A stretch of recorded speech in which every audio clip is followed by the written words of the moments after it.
Hello, family and friends. It's very necessary for me to do this video because some of you may have found me on the internet. You may have seen some of the videos that I have done so far, talking about Islam, talking about Muhammad, talking about the Quran. And you may be wondering, what's wrong? Does this man hate us? No, I don't. And that's exactly why I have decided to dedicate this particular video to you, my family and friends. I came out of the Muslim home, and those who know me, those who used to know me several years ago, decades ago, they will realize that, yes, I was a Muslim. I was born in a Muslim home. But later, when I became a teenager, I was 19 years plus. Just after my 19th birthday, I became a Christian. And ever since, over 35 years ago now, I've remained a Christian. And I do not see any reason why I should revert back to Islam. But more than that, as I've been taking a deep dive into Islamic sources, for one reason, the reason being that Muslims cannot do without insulting Christians. They cannot do without talking about the Christian scriptures. They cannot do without talking about Trinity. They cannot do without talking about Jesus, talking about the Bible. And a lot of things that they speak about, most Christians ignore them because we just feel that it's irrelevant. It's irrelevant. But as I happened to, by chance anyway, I didn't start that deliberately. By chance, I came upon certain materials. And I was wondering, what? Is this what Islam is? And yet, these things are hidden. These things are, nobody knows them. Or maybe I should say most people don't know them. And if they knew them, if most people knew them, would they still be Muslims? Those who know those things, those who know these secrets that I'm talking about, why is it that they don't talk about that? Why is it that the imams that know how to read Arabic, why is it that they don't talk about these things? So that gave me an impression that something is being hidden. Something is being hidden. And the more I read about these things, the more disturbed I have become. And so I feel that people need to know that Islam is not the way. It is not as a result of hatred of Muslims. I don't hate Muslims. I don't. Those that are my family and friends, my own relatives, my brothers, my sisters, my aunts, my uncles, they will know that I don't hate them, that I can pluck out my eyes and give to people to tell you how far I really cherish them, how I care for them. But to know something and to not talk about it, to know something dangerous and not speak about it, it will be the height of wickedness. It will be the height of wickedness. So what I think you should do is this. If you find out any video that I have done and you're wondering, what's wrong? What's the problem? Why am I talking like this? Or you feel that what I have spoken, if any of them is concerning to you, if any of them is disturbing to you, what you should do is to call me and ask me to prove it. And tell me, how do you know this thing is true? Where did you find these things? Then we can sit down and talk about it. I do not want any of you, any of my relatives, any of my friends. I don't want any of you to perish. I don't want any of you to go to hell. For I firmly believe that there is a hell, that there is a heaven, and that we don't get to choose when we have left this world. We choose when we are still in this world. We choose where we want to go to. And if you love somebody, you should actually warn them. You should warn them of any danger ahead. That's what I'm doing. And let me say this before I close, that most of us, when we want to buy commodities, we want to buy anything, we take utmost care to find out, to research. People that buy cars, they would go into research. They will find out. They will ask people that have used this brand of car or that brand of car before. They will ask for the peculiarities of this car or that car. They will ask about the engine capacity. They're going to ask about fuel consumption. They're going to ask about so many things. They will ask about all kinds of things. Whether it is a Toyota you want to buy, or Honda you want to buy, or all vehicles. You will do your due diligence to find out if that vehicle is okay for you or not.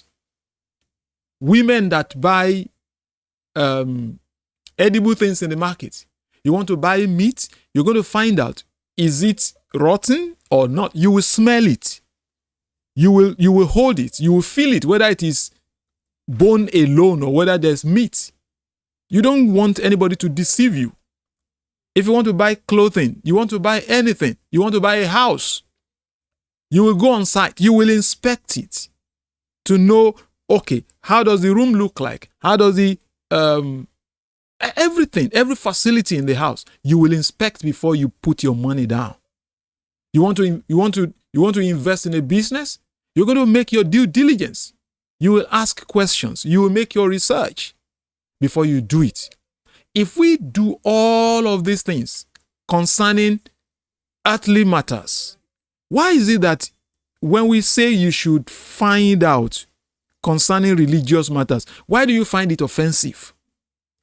Why do you get annoyed that we're saying, look at this thing?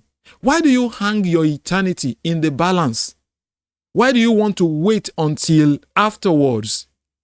You want to wait until it is too late to know where you will end up. Why not know now so that you can be on the safe side? That's just what I'm doing. I have found out these things and they are disturbing. The fact that Muhammad slept with a 9-year-old baby, that is highly disturbing. Highly disturbing. The fact that a Muslim, I don't know where he got this, can have a maximum of 4 wives. That's not what Jesus said. Jesus said that one man, one wife. But let's just waive that. Let's say, okay, a Muslim can have up to 4. How is it that he alone then got the privilege to go beyond that number? How is it that his revelations are all about him? Why?